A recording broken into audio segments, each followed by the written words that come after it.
ఇప్పుడు మరి అబ్బాయిలు స్మోకింగ్ అలాగే ఆల్కహాల్ చేస్తున్నారు కదా! అది బేబీ మీద పడే అవకాశం ఉందా ఆ ప్రభావం? అసలు ఇలా స్మోకింగ్ చేసే మెన్‌లో ఏంటంటే కొంతమందికి సెమెన్ పారామీటర్స్ గూడా తగ్గుతాయి. ఓకే.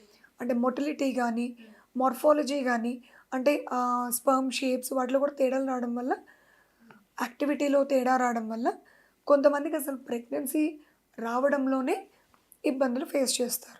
అంటే ఇప్పుడు వీళ్ళే అమ్మాయిలే టెస్టులు చేయించుకుంటున్నారు గానీ, అబ్బాయిలు హ్మ్. చేయించుకోవట్లేదు. కరెక్ట్. ఫస్టు అసలు ప్రెగ్నెన్సీ రావట్లేదు.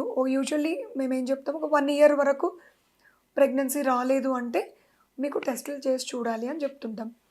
సో, ఆ టెస్ట్‌లకి ఈ లేడీస్‌నే తీసుకొచ్చి కూర్చోబెడుతున్నారు. Yes ma'am.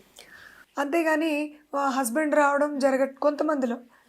కొంతమంది బానే అండర్‌స్టాండ్ చేసుకొని వైఫ్ అండ్ హస్బెండ్ వస్తారు. హస్బెండ్‌కి కూడా మేము సెమెన్ అనాలిసిస్ రాయడం జరుగుతుంది. హ్మ్. అంటే వీర్య కణాల పరీక్ష. యెస్. సో, అది వాళ్ళు అర్థం చేసుకొని చేయించుకుంటారు. హ్మ్.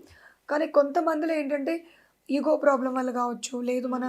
వాళ్ళ పేరెంట్స్ యెస్. లో ఉన్న వాళ్ళ థాట్ ప్రాసెస్ వల్ల కావచ్చు. వాళ్ళ భార్య మీద కోపం. ఫస్ట్ ఈ అమ్మాయికే చూపించండి. హ్మ్. ఈ అమ్మాయిలోనే ఏదో లోపం ఉండుంటుంది యెస్ మ్యామ్. అని ఈ యాంగిల్‌లో మాత్రం సొసైటీలో హ్మ్.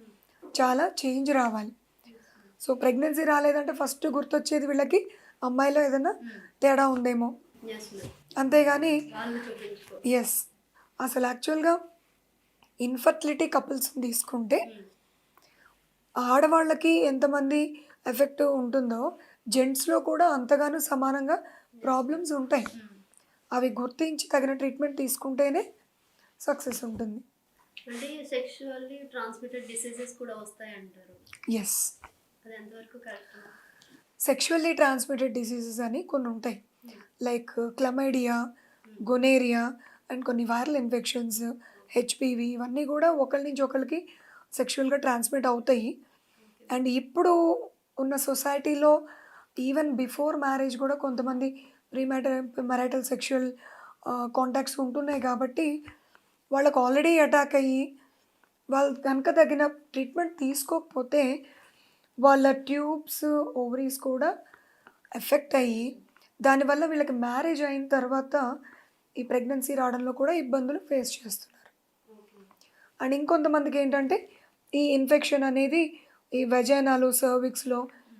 యూట్రస్‌లో అలా ఒకదాని నుంచి ఒకటి బాడీలో అలా ఈ రిప్రొడక్టివ్ సిస్టమ్‌లో స్ప్రెడ్ అయ్యి, దానివల్ల వీళ్ళు కడుపు నొప్పి, హ్మ్. వామిటింగ్స్, ఫీవరు ఇలాంటివి కూడా మేము చూస్తున్నాం కొంతమందికి. ఓకే. వీటిని పిఐడీస్ అంటాం. పెల్విక్ ఇన్‌ఫ్లమేటరీ డిసీజెస్ అనమాట. సో, ఇవి రాకుండా ప్రొటెక్షన్ తీసుకోవడం చాలా ఇంపార్టెంట్. ఓకే. సో, ఎప్పుడు కూడా బ్యారియర్ మెథడ్స్ హ్మ్. అంటే ప్రెగ్నెన్సీ ప్లానింగ్ లేని కపుల్స్‌లో ఆర్ ఆహ్, ఎవరైనా రిలేషన్‌లో ఉన్నప్పుడు ఖచ్చితంగా ఈ కాండోమ్స్ అనేవి యూజ్ చేయడం ద్వారా ఆ పార్ట్నర్‌కున్న ఇన్ఫెక్షన్స్ వీళ్ళకి ఎఫెక్ట్ అవ్వకుండా హెల్ప్ అవుతుంది. For more videos like this, subscribe Big TV channel.